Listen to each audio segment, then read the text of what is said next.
The legal news around former Kaduna State Governor Nasir El-Rufai just got significantly tighter as the Department of State Services has now officially confirmed that he will be arraigned before the Federal High Court in Abuja on Wednesday, February 25, 2026, on 3 counts of cybercrime and breach of national security.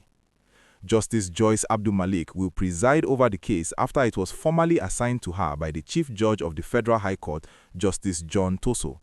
The case, which is marked FHC/ABJ/CR/99/2026, represents yet another layer of serious criminal charges piling up against El-Rufai, who is already being held by the Independent Corrupt Practices and Other Related Offences Commission over separate corruption allegations stemming from his 8 years as Kaduna State Governor. The DSS filed these cybercrime charges on Monday, February 16, and the charges are directly connected to El-Rufai's own explosive admissions during his appearance on Arise Television's primetime program on February 13.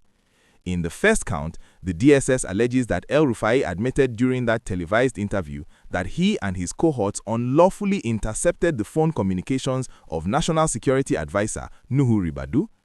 This alleged offense violates Section 12, Subsection 1 of the Cybercrimes Prohibition, Prevention and Amendment Act of 2024.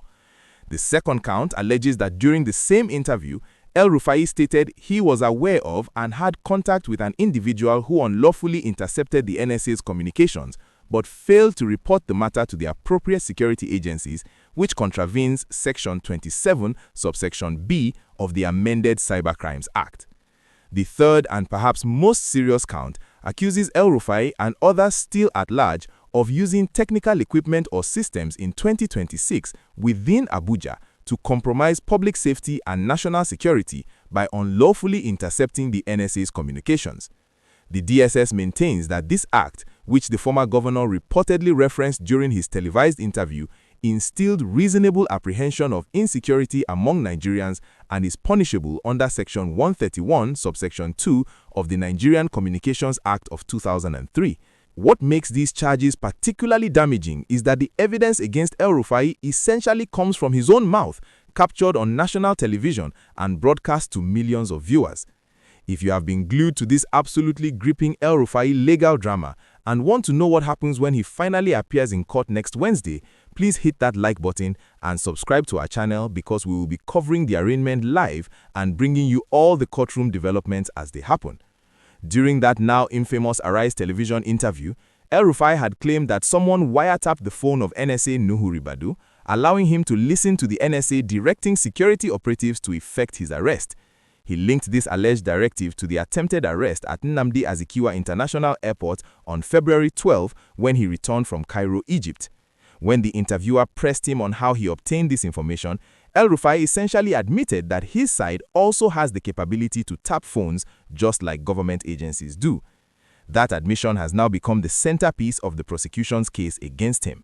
The irony is not lost on anyone that El-Rufai, who was complaining about being politically persecuted, gave prosecutors all the evidence they needed to charge him simply by talking too freely on television. Legal analysts watching this case have noted that El-Rufai's lawyers will face an uphill battle defending him when video footage exists of their client openly discussing intercepted phone conversations on national television. The prosecution does not need to rely on circumstantial evidence or witness testimony when they can simply play the video clip in court and let the judge hear El-Rufai's own words. El-Rufai's current legal situation is extraordinarily complex because he is simultaneously facing multiple investigations and prosecutions from different agencies. The EFCC detained him from Monday, February 16 until Wednesday, February 18, questioning him about alleged misappropriation of 423 billion naira during his governorship. When the EFCC finally granted him administrative bail at around 8 p.m. on Wednesday, ICPC operatives were waiting at the premises and immediately took him into fresh custody.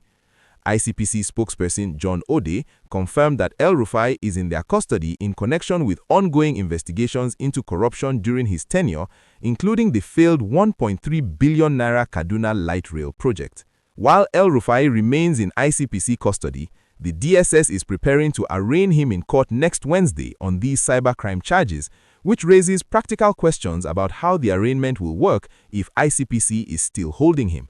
Presumably, the DSS will either request that ICPC transfer him to their custody before the court date, or they will make arrangements for him to be produced directly from ICPC detention.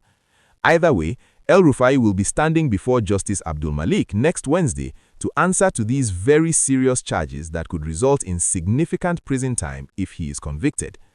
Make sure you are subscribed and have your notifications turned on, because Wednesday, February 25th, promises to be one of the most dramatic court appearances in recent Nigerian political history, and we will be there to bring you every detail of what happens in that courtroom.